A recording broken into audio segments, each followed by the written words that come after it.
Ladies and gents, welcome back to another video. What do we think of the footy last night? It was a pretty great game if you're a New South Wales fan. I think it was just good to see, Tommy Bruh and Latrell out there just doing their thing, and they were really the difference. So obviously overall the team was a lot better, and I suppose we didn't really think that the game would be that much of a blowout. But I suppose what the game's like these days. If you get a bit of momentum and sort of hold on to that, you can really get a kick on with the tries scored and stuff like that. So yeah, you see what happens when Damien Cook gets around a really strong team. Him and Tedesco have been the New South Wales best players for the last 3 to 4 years. So to think that there was a chance that they were going to get dropped was, I think, pretty silly. And you see what Cook did in around the ruck there. Teddy just doing his thing as normal.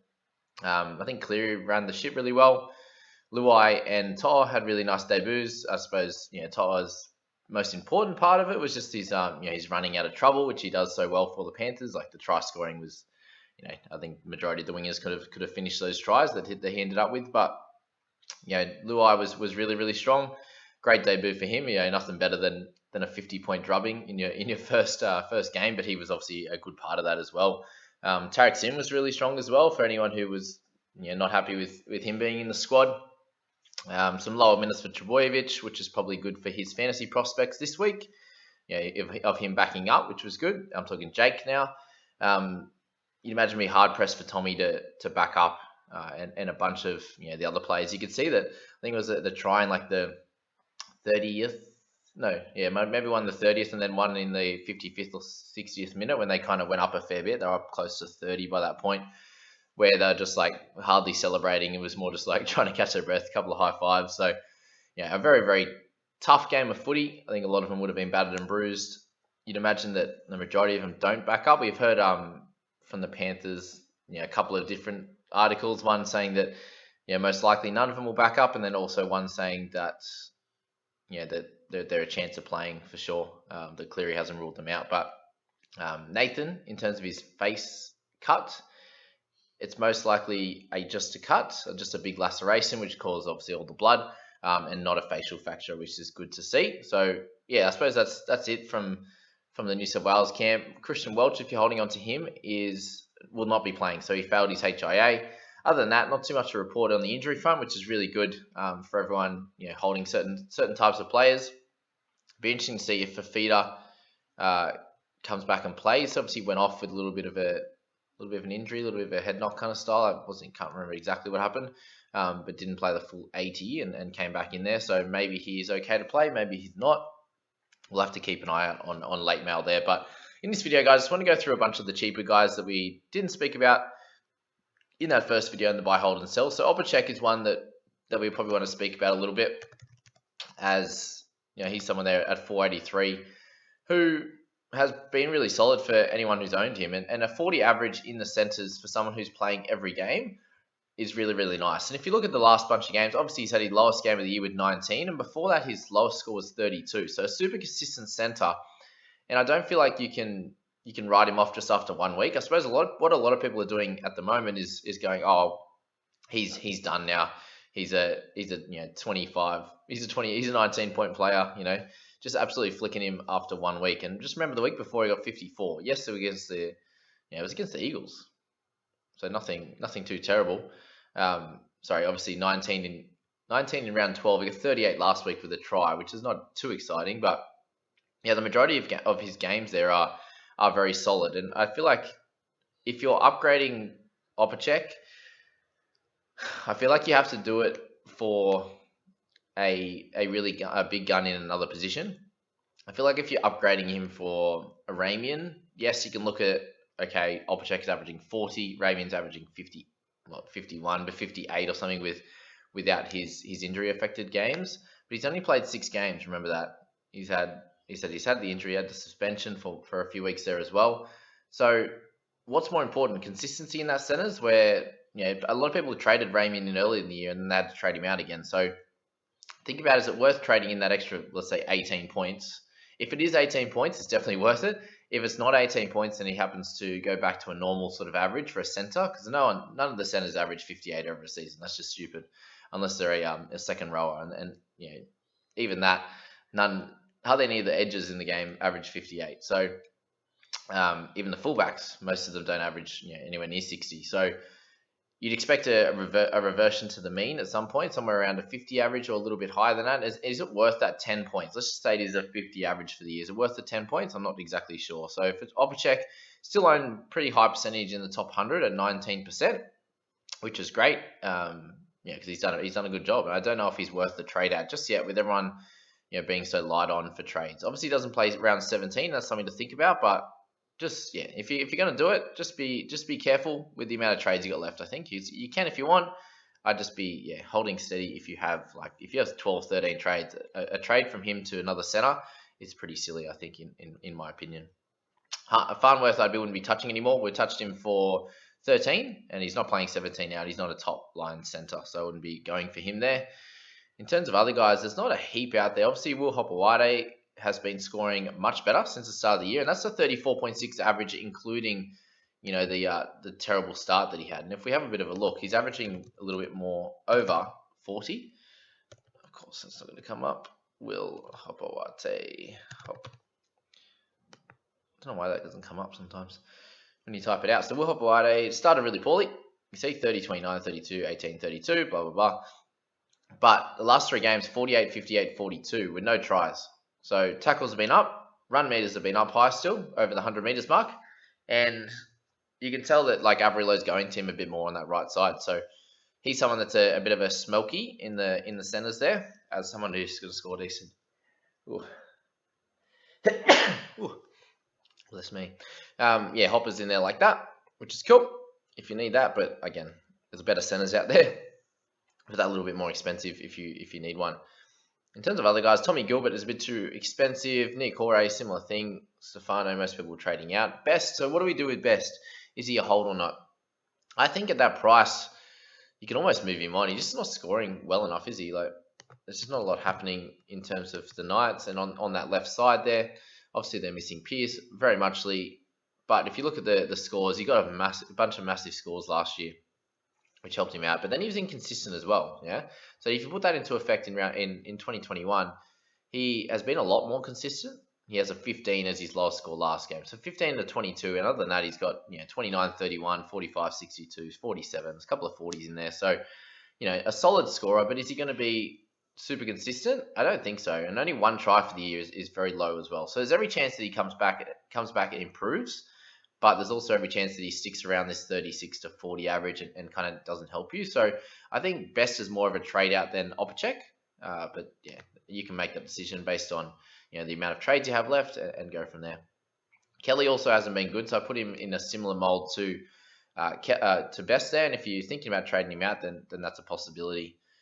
Someone like Dearden, we spoke about in the other video, but I think there's a chance that he becomes an option in the next few weeks. So just keep an eye out on him. Who else we got?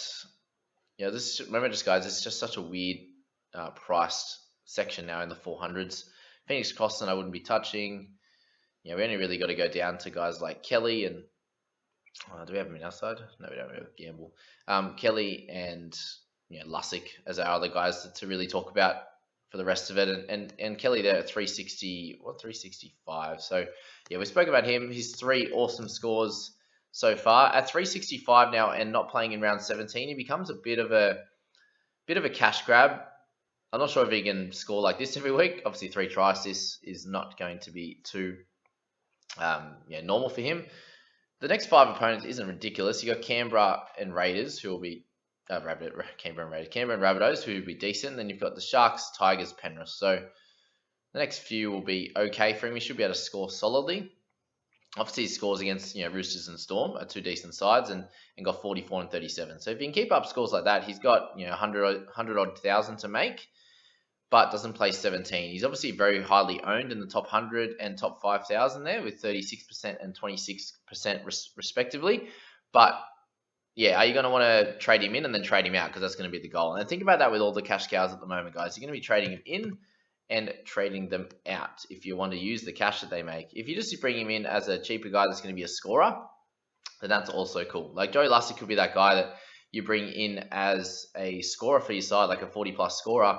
And if he does really, really well, like if he gets a couple of random 50 or 60 and starts to make a lot of cash over the next sort of 3 to 6 weeks, then you could trade him out. And if he gets up to 400 odd thousand, then that could be ideal. So he's at 228 at the moment. A couple of games where he hasn't really done too much, but if he's going to be getting close to 80 minutes, you're expecting 40 plus as a very normal score for a hooker in this league at the moment. And if he can run the ball a little bit, then that'll be even better. So that's the thoughts with Lussick. And then if you have enough trades, then you can trade him out for someone else and bank that cash. So theory is Mane's out somewhere between 3 and 6 weeks. So if it's 3 weeks, we get 14, 15, 16. Cool. So you got 3 weeks to make some decent cash. Is that possible? Look, it's better if you have 4 or 5, let's be honest. But if he gets 40, 40, 40, right, he makes about 100K, which is solid, but it's not enough. Okay, so I'm thinking about bringing him into my side, but the theory probably is going to be 14, 15, 16, and then maybe we get 17 out of him. 18 out of him if Mane's out for a little bit longer. So 3 to 6 weeks, that would be 5 weeks out, and then you maybe get the last one too, and you can milk that extra bit of cash over those weeks, and then trade to someone in around 19 or something like that. So that would be kind of the goal if you're looking at bringing in Lussick, and that would make it sort of worth it because you don't get the benefit of him playing in round 17, right? And that could be the theory with someone like Joseph Sawali, although priced a little bit higher now. Where is he? Joseph Sawali at 262, right? So he's probably a fairly decent cash out option, right? So 262, he comes off a better game in his round 12 appearance. Obviously, they got bye in 13, and when they got full strength side, he becomes a player that doesn't play. Okay, so in that case, he should be playing in round 17, you would imagine, right? With a few players out, Teddy and etc. So Manu would move around, Sawali might come into center. Cool. So he could be someone that you use as a cash out option, and he's wing fullback and center dual, so that is also helpful. At 262, you can then trade him into your side, play him in round 17, and use him as a cash out. And what we mean by a cash out is someone who you bring in for one round to get his score, who is cheap. So somewhere around this is probably your limit, 260. Who's not really going to play the rest of the year, isn't going to be like an emergency option or an issue. Not that it really is too much of an issue this year because you can just put him in like 21 and not have to get his score, and only need his score if you have like literally 16 players playing and you need him. So he's someone that's a solid option in that vicinity of price. Tessie News in 18 jersey, guys. Get excited. And then who else we got? There's not too many guys that you want to be looking at around that price point. In terms of round 17, guys, it's hard to decide who are the guys that are going to be playing in that period until we get a bit closer. So you're looking at a bunch of these guys now, and most of them are guys that played in 13 that we kind of have an idea of who they are. Sam Beryls is an interesting one. He could become a cash out option when he comes back as well, / a cash cow. He may be like, if he came back in the next couple of weeks, you could decide to pick up Beryls at that 250K mark, but you still have to make sure that he's going to be playing decent minutes, because when he came back this time, he was still playing that 30 to 50 minutes kind of numbers, and it just wasn't enough for him to make cash, right? So the goal with Beryls would probably be to pick him up as a cash out option who's going to be scoring in round 17. So he's another one in the Roosters side. The other one is Greg Marzhew, and do we think he's going to be playing multiple games? He's someone that isn't going to be playing in 17. So is that going to hurt your scores going forward? Going into round 17, are you going to make enough cash from him over the next bunch of weeks until Corey Thompson's back? As I saw, he's back at training now. So Thompson should come back in for Marzhew. There's a chance that he comes back in for Sammy, but there's a reason that Sammy has been first picked over Marzhew all these years anyway. So think about that, guys, if you're looking at players to play over this next sort of period there. If you're looking at other players, like Sully would need to get a couple of injuries in the centres for him to become an option. And then some of these names here, I don't really know enough about to be able to go, they'll be selected for sure in round 17. We don't really know at this point. You got Rocco Berry, who could be used as like a cash out option possibly if he has to play. But Sean Blaw's there, but he won't be playing in 17. So there's not a lot of really options in all these guys. If you're having a look down the line, there might be a few guys that play like 15 minutes or something like that, like a Ben Trbojevic in round 17 might come on and play a few minutes, but he might also get a starting gig, and if he does, then maybe he's a solid cash out option. So that's all something that I'd be getting closer to selecting in round 17 rather than looking at it right now, to be honest, because a lot can happen in that period. They could get injured. You could have a lot of other injuries in your squad, and I wouldn't be trading in guys that aren't filling up your 21, because I've seen a lot of people, this week sitting with a bunch of guys that's like, oh, they're out this week, they're Origin guys. I don't want to trade them out. I don't want to use my trades. So we're sitting with like 15, 16 players, and if you're adding, a Simkin and a Ben Hodgson, this guy from the Knights, if you have two of those guys in the emergencies, it makes it really hard to field a strong 17 each week. So just keep an eye on that when you're selecting your squad as well. But guys, I hope this really helped you all out, and we'll catch you in the next one. Please like and subscribe, and we'll go from there. See you, team.